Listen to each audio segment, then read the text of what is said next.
Kota Cirebon merupakan kota yang kaya akan budaya dan kuliner. Kuliner yang ada di Kota Cirebon diantaranya adalah nasi jamblang dan empal gentong. Dan beberapa wisata religi lainnya. Saat ini saya berada di Wihara Dewi Welas Asih, Kota Cirebon.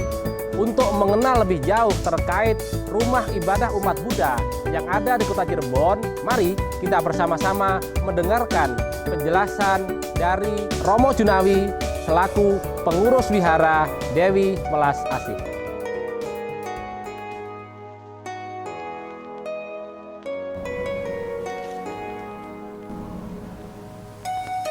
Ya baik, selamat pagi, salam sejahtera, Satyoto, Namo Buddhaya.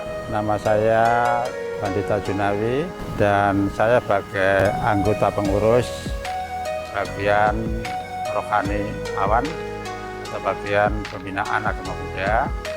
Nah sekarang saya ingin menjelaskan tentang sejarah wihara ini.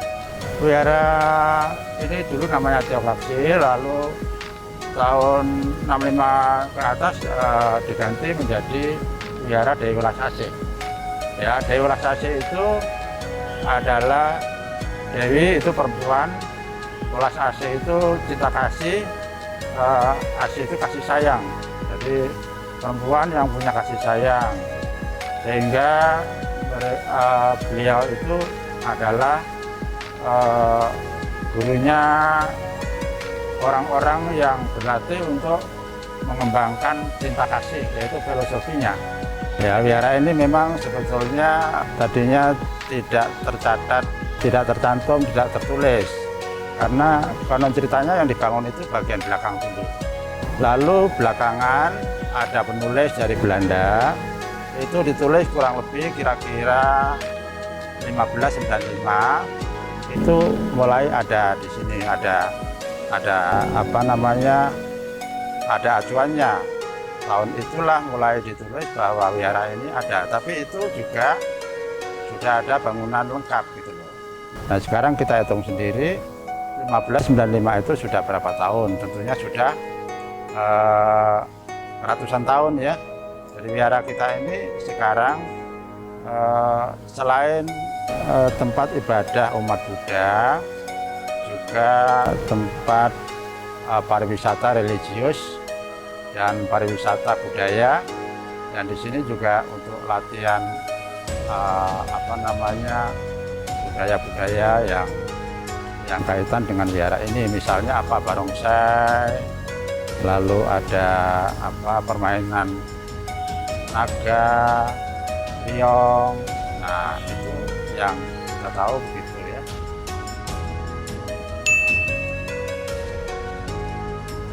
Ya baik, proses pembangunan memang tidak tercantum dalam buku itu ya, tapi di dalam buku itu ada gambar-gambar yang sederhana. Di situ ada lukisan-lukisan budaya orang Tionghoa, lalu apa namanya, ornamen-ornamen. Tapi memang kita tidak begitu fokus tentang bagaimana membangunnya, itu memang belum ada sumbernya ya.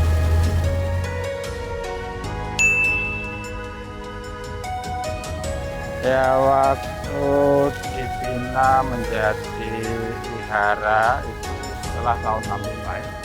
Waktu itu di Departemen Agama, masih Departemen Agama itu ada apa namanya, Dirjen Hindu dan Buddha. Pertama kita masuknya ke Dirjen Hindu dan Buddha, sekarang Dirjen Buddha. Nah itu mulai itu sampai sekarang kita membina. Pertama kali ada biku dari Theravada masuk ke sini, membina itu sekitar tahun 70-an ya. Itu almarhum Bante Kema Sarano yang pertama datang ke sini, juga ada Bante-Bante yang lain juga masuk. Ya yang bisa masuk ke sini itu memang Bante-Bante dari Theravada. Sampai sekarang dibina oleh Makabudi untuk pembinaan damanya.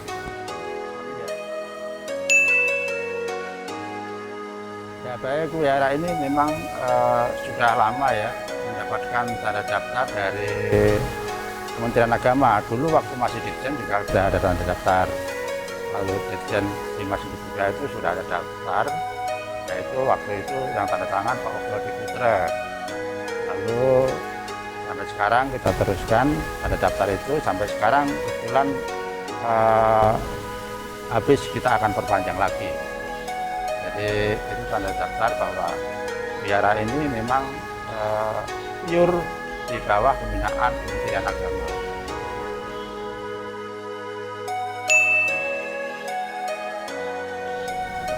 Baik, di sini ada beberapa altar, yaitu ada 18 altar, yang itu masing-masing punya orang yang memang percaya gitu dan memang menghormat sembahyang, istilahnya itu ya nanti kita bisa lihat masing-masing ya di satu demi satu altar itu kita akan jelaskan nanti. Nah ini sebelum sembahyang ke altar Dewa Dewi, jadi setelah dari sini langsung masuk ke altar tuan rumahnya Mak Kuan Im atau tikong lolo tikong. Jadi sebelum sembahyang sini tangkap iyo dulu baru ke sana. Nah di sini juga di atas ada 3 dewa, tiga alam. Itu Mak Kuan Im, altar utama tuan rumah. Nah di sini ada altar Mak Kuan Im, ya Mak Kuan Im yang memang sudah turun-temurun dari wihara ini ada atau tempat ini ada sampai sekarang masih dipelihara dengan baik. Ya sering orang mohon berkah dia sembahyang ke sini. Lalu ini Dewi Laut, ya Dewi Laut karena wihara ini ada di pesisir. Karena ceritanya itu memang biasanya tradisi orang Tionghoa kalau mau menyeberang ke negara lain atau pulau lain itu pakai perahu ya. Jadi situ ada keyakinan dan bawa dewa dewi gitu loh. Jadi anggap itu penyelamat. Akhirnya sampai sini selamat. Nah dibikinkan tempat yang cocok untuk di sini. Lalu sana adalah Kuan Kong. Nah, Kuan Kong ini dewa keadilan dan dewa yang dikenal kejujuran dia. Dia berani membela kejujuran yang patut dicontoh ya. Dia sampai kapanpun kejujuran itu selalu dipakai dasar, dipertahankan gitu. Dipertahankan. Jadi, nah di sini ada dewa pengadilan, ya disebutnya dewa keadilan atau hakim. Ya, lalu kita ke sana. Nah ke sana ada altar Otek Chengsin. Nah, Otek Chengsin ini dewa bumi. Nah, dewa bumi ini biasanya untuk orang-orang yang sebetulnya semuanya mendapatkan atau utang budi dengan bumi ini loh. Jadi kita injak bumi ini, kita tanam bumi ini, kita panen dari bumi ini, kita tanamannya subur juga dari bumi ini. Makanya bumi ini, dewa bumi ini dipercaya bahwa membawa berkah. Ya kita ke sana ya. Nah di sini adalah Lakwanya.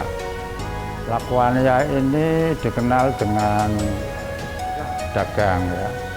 Karena kebanyakan orang kota itu kan kecimpung dalam perdagangan. Jadi supaya dagangannya laris, dagangannya lancar, tidak gampang ditipu orang. Untungnya juga lumayan banyak, membawa kemakmuran dalam keluarga. Nah ini biasanya orang banyak yang sembahyang di sini. Oh ya, ini dewa dapur. Dewa Dapur ini Chow Kun Kong.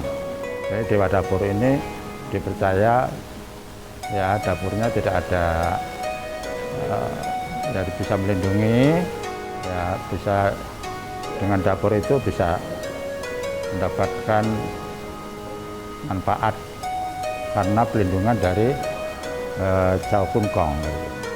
Kalau jangkar ini memang tadinya ini jangkar ini tidak disembayangi ya. Ya karena ada yang mengatakan bahwa ini sampukong, tapi itu juga masih dalam apa namanya penelitian ya, dalam penelitian. Jadi belum pasti, tapi ada yang meyakini bahwa ini sampukong. Nah ini ada Dewa Tao Suya. Ya selanjutnya yang Yan Tang Sang Te. Ya ini Dewa roh-roh jahat. Ya ini Dewa Tao ya, yang tadi tahu. Ya pengobatan rezeki tengah apa? Dewa apa? Oh, guru besar para dewa. Ya di sini ada Buddha Sakyamuni atau Buddha Gautama yang ini tempat pengabdian umat-umat yang berkeyakinan tentang ajaran Buddha. Di sini tempatnya kita adakan pengabdian setiap hari Minggu. Sekarang Minggu jam 6 sore kita pengabdian. Nah makanya kita kasih tanda-tanda ini. Tanda-tanda ini sampai sekarang kita juga masih tetap pakai prokes, ya protokol kesehatan, jaga jarak, pakai masker, cuci tangan. Lalu kadang-kadang kita adakan juga namanya diskusi dhamma gitu loh, tanya jawab gitu, supaya dhamma itu tidak satu arah, kita ambil dua arah.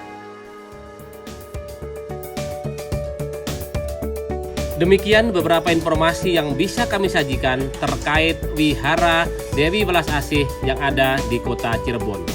Semoga informasi ini dapat bermanfaat dalam menambah wawasan rumah ibadah umat Buddha dan wisata religi yang ada di Indonesia. Terima kasih.